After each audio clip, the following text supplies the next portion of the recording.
ሰላም ጤና ይስጥልን የጣና ቲቪ ተከታታይ ቤተሰቦቻችን እነሆ የሰዓቱን የጣቢያችን ዜና መረጃና ዜና ትንታኔዎችን ይዘንላችሁ ቀርበናል። አክብሮታዊ ግብዣችንን እያስቀደምን በቅድሚያም አቤቶቹን እናቀርብላችኋለን። በጎጃም በቀጠለው ውጊያ በአገዛዙ በኩል በመቶዎች የሚቆጠር የከባድ መሳሪያ ድብደባ ሲፈጸም የፋኖ ኃይሎች በበኩላቸው ያገዛዙን የድምሰሳ ፕሮፓጋንዳ ማክሸፋቸውን ገልጸዋል። ዱጓ ጮቄ፣ ደጋዳሞት፣ ደንበጫ፣ ሰናን አባጅሜም ቀጠናዎች ውጊያው እንደቀጠለ መሆኑ ታውቋል። ቀዳሚ ግንባር መረጃችን ነው። የብልጽግና አየር ኃይል ባንድ ገዳም ላይ የፈጸመውን የድሮን ጥቃት ተከትሎ የሟቾች ቁጥር መጨመሩ ተሰማ። በአየር ድብደባው ዙሪያ ምዕመናን ቁጣቸውን ሲያሰሙ አፋብን በጉዳዩ ላይ ማብራሪያ ሰጥቷል። ሌላኛው መረጃችን ነው። በህወሓትና ብልጽግና መካከል ጦርነት የመቀስቀስ እድሉ እየሰፋ ነው ተባለ። ሳልሳዊ ወያኔ ጦርነቱ ከመፈንዳቱ በፊት ይቆም ሲል ብልጽግናና ህወሓት ከፍተኛ ወታደራዊ ስምሪት ላይ መሆናቸው ተመላክቷል። በዝርዝር ይደመጣል። የኢራኑ ጦርነት አሜሪካን 37 ቢሊዮን ዶላር ማስወጣቱ ታውቋል። በሌላ በኩል ኢራን በኩዌትና በባህሬን የመሬት ዘመቻ ለማድረግ ግዛቴ በአሜሪካውያን ከሚያዝም የገንዛ መሬቴን እደበድባለሁ ስትል ዝታለች።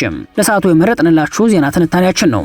እነዚህና ሌሎችን ይዘናል። አሁን ወደ ዝርዝር መረጃዎቹ እናመራለን።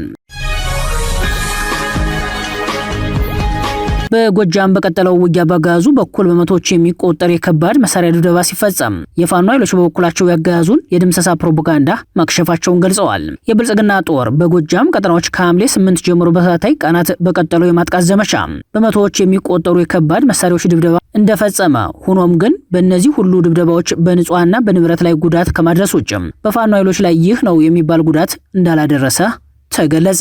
የአፋብን ቴዎድሮስ ዕዝ ምክትል ቃል አቀባይ አርበኛ ስቲቨን አለሙ እንደገለጸው የመድፍና ቢኤም ድብደባዎቹ ንጹሃንን ኢላማ ያደረጉ መሆናቸውን ገልጸዋል። እንደ ቃል አቀባዩ መረጃ ያገዛዙ ጦር መድፍ፣ ቢኤም፣ ዙ 23 እና ሞርተር ለውጊያ ድጋፍ አገልግሎት የተጠቀመ ሲሆን በእነዚህ ከባድ መሳሪያዎች ከ20 እስከ 40 ኪሎ ሜትር ርቀት ያሉ የንጹሃን መንደሮች ድብደባ ተፈጽሞባቸዋል። ያጋዙ እግረኛ ሰራዊት ምንም አይነት የውጊያ ፍላጎት የለውም ያለው ቃል አቀባዩ አጋዙ የእግረኛ ሰው ኃይል የአቅም ችግርን ለመቅረፍ በረጅም ርቀት አስቀድሞ ለመከላከል በእያንዳንዱ እንቅስቃሴ መድፎችንና ቢኤም በመጠቀም ያለምንም ውጊያ የንጹሃንን ህይወት ቀጥፏል ነው ያለው ቃል አቀባዩ። አርበኛ ስቲቨን አለሙ እንደገለጸው የፋኖ ተለዋዋጭ የውጊያ ስልት ያጋዙን የውጊያ ኃይል ሚዛን ማዛባት ችሏል።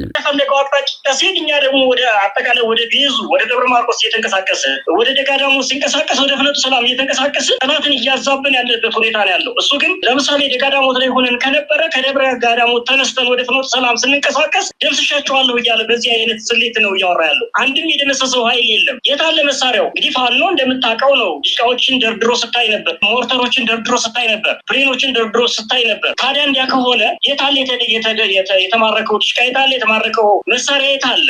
ማንን እንደመሰሰ ከሚታወቁት ሰዎች ውስጥ ማንን የትኛው ሻለቃ መሪ ተደመሰሰ? ከፋኖ አንድም የተደመሰሰ ኃይል የለም። ስልታዊ የሆኑ ውጊያዎችን እያደረግን ያለ ነው። እኛ ፋኖች ነን። ፋኖ ደግሞ መደበኛ ውጊያ ገና አልከፈተም። በዚህ ዝግጅት ላይ እንዳለን በተደጋጋሚ ነግሬሃለሁ። ስለዚህ ይህንን እቅድ ለማክሸፍ እና የሰሜኑን ጦርነት ለማድረግ ደምስሻለሁ ብሎ ለመንቀሳቀስ ስለሆነ እየተንቀሳቀሰ ያለው ይህንን ደግሞ አስበንና አቅደን እኛም ቦታዎችን እየመረጥን ወደ መግደያ ቦታ እያመጣን ከዚህ በፊት ይዘናቸው የነበሩ ቦታዎችንም ለቀንም ቢሆን አስፈላጊ ከሆነ ወደ መግደያ ቦታ እየሳብን ያለበት ሁኔታ ነው ያለው። በሌተናል ጀነራል መሐመድ ተሰማ የሚመራው ምስራቅ ዕዝ አዲስ ቅዳም ፋግታ፣ ፍኖተ ሰላም፣ ገነት አቦ፣ ጉጥልማ ፈረስ ቤትም፣ ካዴት ብራዳማ፣ ጠጠር ማርያም፣ ሐሙስ ገበያ፣ ካዴት ዋሸራ፣ ገረገራ፣ አስተር መስመር የከባድ መሳሪያ ጥቃት የተከፈተባቸው አካባቢዎች እንደሆኑ በግንባር መረጃው ላይ ተመላክቷል።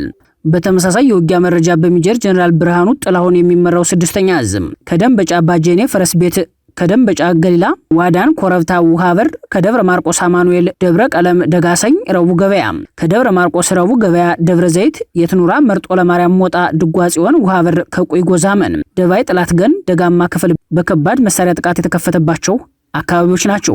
በተመሳሳይ የውጊያ መረጃ በዚሁ የጎጃም ቀጠና በትንሹ በ5 የውጊያ ግንባሮች ውጊያዎች እንደቀጠሉ መሆናቸውን የአፋብን ቴዎድሮስ ዕዝ ምክትል ቃል አቀባይ አርበኛ ስቲቨን አለሙ አረጋግጧል። አሁን በዚህ ሰዓት ላይ ድጎ አካባቢ ጮጮ አካባቢ ላይ አልማ የሚባል አካባቢ እየተዋጋን ነው። ደጋዳሞት ላይ እየተዋጋን ነው። የደንበጫ ኢንጂነር ክብር ተመስገን ብርጌድ እየተዋጋ ነው። ስናን ረቡ ገበያ፣ ስናን አባጅሜ ዛሬ ላይ በጣም ትልቅ ትንቅንቅ ሲያደርግ ነው የዋለው። እሱም እየተዋጋ ነው። ንጉሥ ተክለ ሃይማኖት ብርጌድ ሻለቃ እየተዋጋ ነው። በተመሳሳይ አባይ ሻለቃ የቡርን አካባቢ ያለች ሻለቃ ናት። እሷም እየተዋጋች ነው። ብዙ ውጊያው እንደቀጠለ ነው፣ ይቀጥላል። አሁንም ጠላትን ሙሉ በሙሉ ደምስሰን እስከምናስወጣና መግደያ ዞን አስገብተን እስከምንደመስሰው ድረስ ውጊያችን ይቀጥላል። በእነዚህ ቦታዎች በቀጠለው ተጋድሎ ያሉ የፋኖ ኃይሎች በተለዋዋጭ ውጊያ ስልት ድል ማስመዝገባቸው እንደቀጠሉ ነው። የ206ኛ ኮር 34ኛ ክፍለ ጦር በኮርክ ከተማ ድል ሲያስመዘግብ 102ኛ ኮር 33ኛ ክፍለ ጦር የፋኖ ኃይሎች በቀጠለው ውጊያ አመዛኙን የዋሸራ ክፍል መቆጣጠር መቻሉ ታውቋል። የብልጽግና አየር ኃይል በአንድ ገዳም ላይ የፈጸመውን የድሮን ጥቃት ተከትሎ የሟቾች ቁጥር መጨመሩ ተሰማ። በአየር ድብደባው ዙሪያ ምዕመናን ቁጣቸውን ሲያሰሙ አፋብን በጉዳዩ ላይ ማብራሪያ ሰጥቷል። የብልጽግና አየር ኃይል ዛሬ ሐምሌ 15 ቀን ረፋድ ላይ በኢትዮጵያ ኦርቶዶክስ ተዋሕዶ ቤተክርስቲያን የደቡብ ወሎ ሀገረ ስብከት የአባይ ቅድስት አርሴማ ገዳም ላይ የድሮን ድብደባ መፈጸሙን በቀኑ ዜና ወጃችን መረጃውን ማድረሳችን ይታወሳል። በጉዳዩ ላይ የጣና ዘጋቢ ባደረገው ተጨማሪ ማጣራት በድሮን ድብደባው የሟቾች ቁጥር ጨምሯል። ከገዳሙ በተገኘው መረጃ ላይ እንደተመላከተው በድሮን ድብደባው የሞቱት መነኮሳት 7 ሲደርስ ጽኑ ቆስለኞች ደግሞ ቁጥራቸው ከ10 አልፏል። ዛሬ ሐምሌ 15 ቀን 2018 ዓ.ም የወሎ ቤተ አማራና የጎጃም አዋሳኝ በአባይ በረሃ ላይ ያለችው ቅድስት አርሴማ ገዳም መነኮሳት በጸሎተ ቅዳሴ ላይ እያሉ የተፈጸመው የድሮን ድብደባ ተከትሎ ምዕመናን ቁጣቸውን በማሰማት ላይ ናቸው።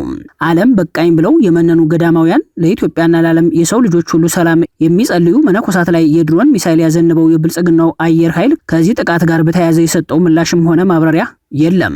አፋብን ሚኒሊክ ህዝብ በበኩሉ ከመካነ ሰላም ከተማ ወጣ ብሎ በተወሰነ ኪሎ ሜትር ርቀት የሚገኘው የአባይ ቅድስት አርሴማ አንድነት ገዳም ላይ የተፈጸመውን የድሮን ድብደባ በተመለከተ ማብራሪያ ሰጥቷል።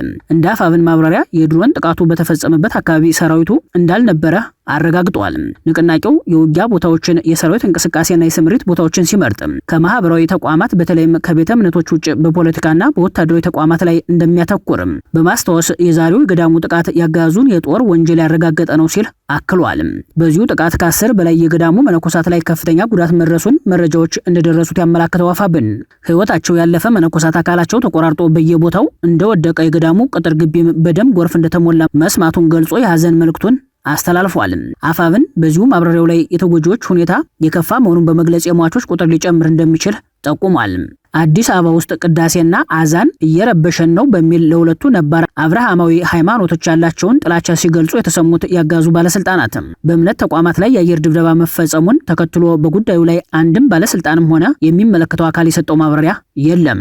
ከዚህ ቀደም በምዕራብ ወሎ ቀጠና ወግዲ ወረዳ ውስጥ አንድ መለስተኛ መስጂድ በከባድ መሳሪያ መመታቱ ይታወሳል። በተጨማሪም በመሃል ሳይንት ውስጥ ታሪካዊቷ የአትሮንስ ማርያም ገዳም በተፈጸመበት የመድፍ ድብደባ የገዳሙን አስተዳዳሪ ጨምሮ 6 ካህናት በመድፍ መገደላቸውን መዘገባችን አይዘነጋም። ይኸው የቤተ እምነት ጥቃት በአማራ ሳይንት ወረዳ ተመሳሳይ ድርጊት ባለፈው ወር መፈጸሙ ይታወሳል። ወግዲ ወረዳ ሰኮሩ ቀጠና ውስጥ አንድ ሸህና አብረዋቸው የነበሩ ደረሳዎች ላይ ወታደራዊ እርምጃ መወሰዱም አይዘነጋም። እንዲህ ያሉ ተደጋጋሚ የጦር ወንጀሎችን በመፈጸም የራሱን የጦር ወንጀል ሪከርድ በማሻሻል ተጨማሪ የጦር ወንጀል ሪከርዶችን እያስመዘገበ ያለው የብልጽግናው አጋዝ በተለይም በቤተ እምነቶች ላይ በሚፈጽማቸው ጥቃቶች ምዕመናን ቁጣቸውን በማሳየት ላይ ይገኛሉ። ቅድስት ቤተክርስቲያን በጉዳዩ ላይ በአስቸኳይ ይፋዊ መረጃና ማብራሪያ እንድትሰጠን እንጠይቃለን የሚሉት ምዕመናን ገዳማቸው በብልጽግና ድሮን የተደፈረባቸው፣ መነኮሳት የተገደሉባቸው ክርስቲያኖች እንዲሁም በሰው ልጆች ክብርና እኩልነት የሚያምኑ የሌላ ሃይማኖት ተከታዮች በጋራ ቆመው ይህንን የጦር ወንጀል ድርጊት ለዓለም አቀፉ ማህበረሰብ እንዲያጋልጡ ለመብታቸውን በጋራ እንዲታገሉ ጥሪያቸውን አቅርበዋል። በወሎ ቤተ አማራ አምባሰል ተራሮችና በሸዋ ታሪካዊቷ አንጨ ቆረር ከተማ በፋኖ ኃይሎች የተገኙ ወታደራዊ ድሎችንና በአጋዙ ጦር የደረሱ ሰብአዊና ቆሳዊ ኪሳራ የሚገልጽ የተጠቃለለ ሪፖርት ይፋ ተደረገ። በአምባሰል ግንባር የሻምበል አዛዥና የ100 መሪን ጨምሮ ከ70 በላይ ወታደሮች ሲደመሰሱ በሸዋ የምርኮኞች ዝርዝር መረጃ ወጥቷል። የአማራ ፋኖ ብሔራዊ ንቅናቄ ሸዋ ጠቅላይ ግዛት አሳምነው እዝ አጼ ዘርዓ ያዕቆብ አንደኛ ኮር ነጎድጓድ ክፍለ ጦር በትናንትናው ዕለት ታሪካዊቷ አንጨ ቆረር ከተማን ሙሉ በሙሉ በተቆጣጠረበት ውጊያ የተመዘገቡ ድሎችን ይፋ አደረገ። በመረጃው መሰረት አሳምነው እዝ አጼ ዘርዓ ያዕቆብ ነጎድጓድ ክፍለ ጦር በፈጸመው ልዩ ኦፕሬሽን ያጋዙ ምንሻና አድማ ብተና ማራገፊያ የነበረችውን አንጨ ቆረር ከተማን ሙሉ በሙሉ ከመቆጣጠር ትይዩ በአውደ ውጊያው የተማረኩ ያጋዙ ወታደሮችና ወታደራዊ ቁሳቁሶች በቁጥር ተገልጸዋል። 5 የምንሻ አባላት፣ 12 ክላሽንኮቭ ጠበንጃዎች፣ 4 ስኬስ ጠበንጃ፣ 1 መትረጊስ ክላሽ፣ ልዩ ልዩ የወገብ ትጥቅና ተተኳሽ በፋኖ ኃይሎች በምርኮ ገቢ ከተደረጉት መካከል ዋነኞቹ ናቸው። የኮሩና ክፍለ ጦሩ አመራሮች እንዳስታወቁት በዚህ አውደ ውጊያ ላይ ለተሳተፉ አመራር እና ሰራዊት አባላት ምስጋናቸውን በማቅረብ ይህና መሰል ስራዎችን ተጠናክረው መቀጠል ያፋብንን ጥሪ ባልተቀበሉ ያጋዙ ጥምር ጦር አባላት ላይ ሁሉ እርምጃው ተጠናክሮ መቀጠል አለበት ብለዋል። ከሸዋ ወደ ወሎ ቤተ አማራ የተጠቃለለ የግንባር መረጃ ስንሻገር በአምባሰል በአምባሰል ግንባር ከአበት ተራራ እስከ ሚለዋ አካባቢ በተዘረጋ ውጊያ ያገዛዙ ጦር በፋኖ ቀለበት ውስጥ ገብቶ በተወሰደበት ከባድ የቆረጣ እርምጃ የ50 አለቃ ማዕረግተኛ የሻምበል አዛዥና የ10 አለቃ ማዕረግተኛ የ100 መሪን ጨምሮ ከ70 በላይ ወታደሮች መደምሰሳቸው ታውቋል። በዚህ የፋኖ ልዩ የቆረጣ ማጥቃት ብቃት በታየበት ተጋድሎ 3 ብሬን መትረየስን ጨምሮ 51 ክላሽንኮቭ መሳሪያና ሌሎች ወታደራዊ ቁሳቁሶች በፋኖ ተማርከዋል። በአማራ ፋኖ ብሔራዊ ንቅናቄ ወሎ ቤተ አማራ ሚኒሊክ ዕዝ 104ኛ ኮር ስር የ23ኛ ክፍለ ጦር አርበኞች ከሐምሌ 13 ጀምሮ ባደረጉት ከባድ ውጊያ ከፍተኛ አዛዦችን ጨምሮ ያገዛዙን ጦር ቆርጦ በመምታት ድል ቀንቷቸዋል። የአካባቢው የጣና ወታደራዊ ምንጮች እንደገለጹት ከሐምሌ 13 ቀን ከጧቱ ጀምሮ እስከ ምሽት 2 ሰዓት በተደረገው ውጊያ ድልብ ደልባ እና ሙሉ ቀጠናውን ካገዛዙ ከበባ ነፃ ማድረግ ሲቻል ሐምሌ 14 ቀን ማልዳ ጀምሮ ያገዛዙ ጦር ወደ የመጣበት ቁስለኛ ጭኖ ለመመለስ ተገዷል። በአምባሰል ወረዳ መነሻቸውን ከውጫሌ ከተማ አድርገው እዛው ውጫሌ ከተማ በተጠመደ ከባድ መሳሪያ ሽፋን በመታገዝ በሚሊሻ መንገድ መሪነት በአበት በኩል አቆራርጦ ወደ ሚለዋ አካባቢ የተንቀሳቀሰው ያገዛዙ ጦር በፋኖ ቀለበት ውስጥ ገብቶ ክፉኛ ተመቶ ከባድ ኪሳራ ማስተናገዱ አፋብን ሚኒሊክ ዕዝ በግንባር መረጃው ላይ አመላክቷል። በህወሓትና ብልጽግና መካከል ጦርነት የመቀስቀስ እድሉ እየሰፋ ነው ተባለ። ሳልሳዊ ወያኔ ጦርነቱ ከመፈንዳቱ በፊት ይቁም ሲል ብልጽግናና ህወሓት ከፍተኛ ወታደራዊ ስምሪት ላይ መሆናቸው ተመላክቷል። በሰሜን ኢትዮጵያ ተጨማሪ ጦርነት ሊፈነዳ ጫፍ ላይ ደርሷል። ህወሓትና ብልጽግና በሚቀጥሉት ቀናት ውስጥ ወደ ሙሉ ግንባር ውጊያ ሊገቡ ይችላል የሚለው የስጋት ትንተናዎች ጎልተው በመሰማት ላይ ናቸው። ከዚሁ የስጋት ሁኔታ ጋር በተያያዘ ሳልሳዊ ወያኔ የተሰኘው የትግራይ ፓርቲ ለብልጽግናው አለቃ አብይ አህመድ ግልጽ ደብዳቤ ልኳል። ፓርቲው በአሁኑ ወቅት በኢትዮጵያ መንግስትና በህወሓት እንዲሁም የውጭ ኃይሎች የሚሳተፉበት ተብሎ በሚገመተው አዲስ የጦርነት ደመና እያንዣበበ መምጣቱና ጫፍ መንካቱ እጅግ አሳሳቢና አደገኛ ሁኔታ ላይ ደርሷል ብሏል። ሌሎች ወታደራዊ መረጃ ምንጮች በበኩላቸው በሚቀጥሉት ቀናት ውስጥ ህወሓት ወደ ሙሉ ግንባር ውጊያ ሊገባ ይችላል ብለዋል። ዝግጅቶች በፍጥነት እያለቁ ነው የሚሉት የመረጃው ምንጮች ውጊያው ቢያንስ በ5 ግንባር ሊከፈት እንደሚችል ከነዚህ ውስጥ የአፋር፣ ራያ፣ ጠለምትና ወልቃይት እንዲሁም በሱዳን ወደ ሁመራ አቅጣጫና በቤንሻንጉል ጉሙዝ በኩል ከሱዳን በመነሳት ሙሉ የማጥቃት ውጊያ ሊከፈት እንደሚችል ነው የጠቆሙት። ይህንን የውጊያ ዝግጁነት ተከትሎ በአጭር ቀናት ውስጥ ለሚጀመረው ውጊያ ህወሓት በሁሉም የትግራይ ወረዳዎች ደረቅ ሬሽን እንዲዘጋጅ ያዘዘው ትዕዛዝ በመፈጸም ላይ መሆኑን የመረጃው ምንጮች ጠቁመዋል። ሬሽኖቹ በወታደራዊ ተሽከርካሪዎች ከየአካባቢው የተሰበሰቡ በየአቅራቢያ ያለ ካምፕ እንዲገቡ በመደረግ ላይ መሆኑን አክለዋል። ተጨማሪ ወታደራዊ መረጃዎች እንደሚያሳዩት ህወሓት ጦርነቱን ከትግራይ አስወጥቶ የውጊያ ሜዳውን በአማራ ግዛት ላይ ለማድረግ ከፍተኛ ጦሩን ወደ ራያ፣ ወልቃይትና ጠለምት ወደ ዋግና ተከዜ ተፋሰስ ማስጠጋቱን ቀጥሏል። ብልጽግና በበኩሉ ቢያንስ በ6 ግንባሮች ሰራዊቱን እንዳከማቸ መረጃዎች ያሳያሉ። ከ6ቱ ግንባሮች ውስጥ 4ቱ በአማራ ግዛት የሚገኙ ሲሆን 2ቱ በአፋር ክልል ውስጥ ይገኛሉ። በፌዴራል ደረጃ ካለው ጦር በተጨማሪ ክልሎች በተለይም አማራና ኦሮሚያ ለሰሜኑ ጦርነት ከፍተኛ ቁጥር ያለው ጦር እንዲያዋጡ የታዘዘ ሲሆን ጦሩ ለተከታታይ ቀናት ወደ ሰሜን ኢትዮጵያ የግንባር ቀጠናዎች በመንቀሳቀስ ላይ ይገኛል።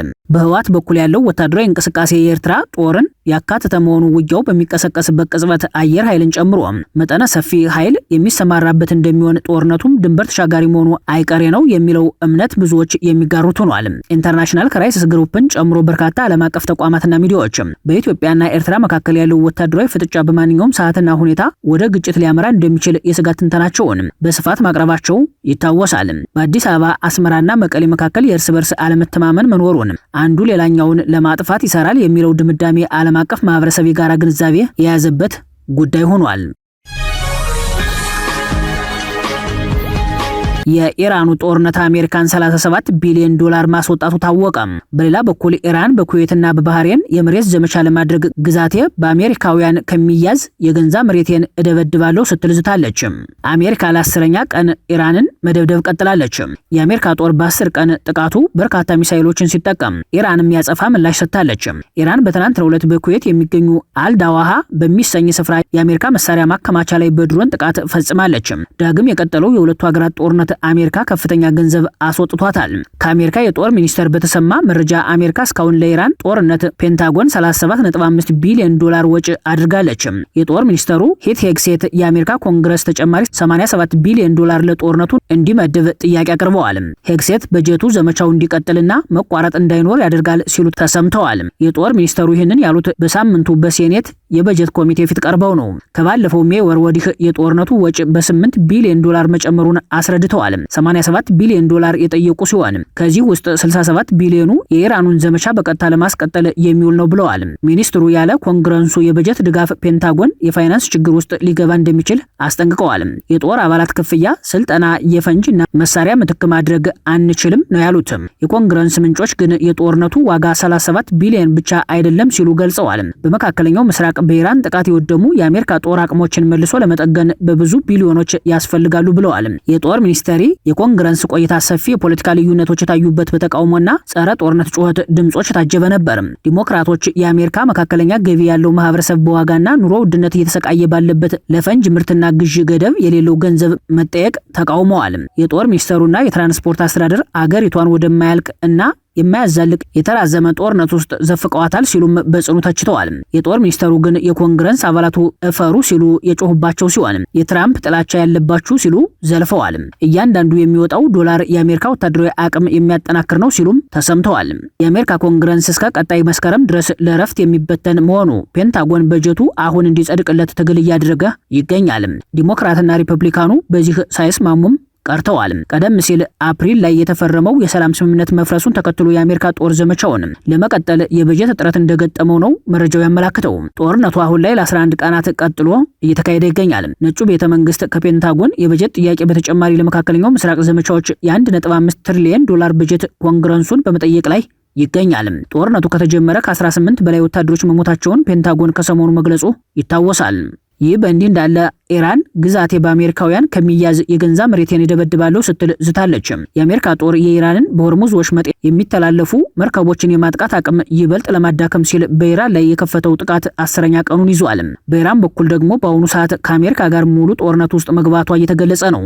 ይህ እየሆነ ባለበት የኢራን ፓርላማ አባላት የአሜሪካ ወታደሮች እንዲያዙና በኩዌት እና በባህሬን ኢራን የምድር የጦር ዘመቻ እንድትከፍት እየመከሩ መሆኑ ተሰምቷል። የፓርላማ አባላቱ የአሜሪካ ጥቃት የሚቀጥል እና የሚጨምር ከሆነ የኢራን ጦር በሁለቱ አገራት ልዩ ወታደራዊ ዘመቻ በማድረግ የአሜሪካ ወታደሮችን ስለመማረክና መያዝ ሀሳብ ማንሳታቸውን የኢራን ሚዲያዎች ዘግበዋል። የኢራን ጦር ቃል አቀባይ ጀነራል መሐመድ አክራሚያንያ በበኩላቸው ዋሽንግተን በኢራን የእግረኛ ዘመቻ የምታደርግ ከሆነ ኢራን ግዛቷ በአሜሪካ ጦር ከሚያዝ የራሷን መሬት መደብደብ እንደሚቀል አመላክተዋል። ወደቦቻችንና መሬታችን በአሜሪካ ጦር ከሚያዙ እኛው በግዛታችን ላይ ድብደባ እንፈጽማለን ያሉት አሜሪካውያን በኢራን የእግረኛ ዘመቻ ለማድረግ ከሞከሩ ኢራን በባህረ ሰላጤው ሀገራት ላይ ተመሳሳይ ዘመቻ ትከፍታለች ብለዋል። ቃል አቀባዩ ይህንን ያሉት በኢራን ጉዳይ ፕሬዝዳንት ትራምፕ በቀጣይ ምን እንደሚደረግ እንደሚወስኑ ከሰሞኑ እንደሚናገሩ መግለጻቸውን ተከትሎ ነው።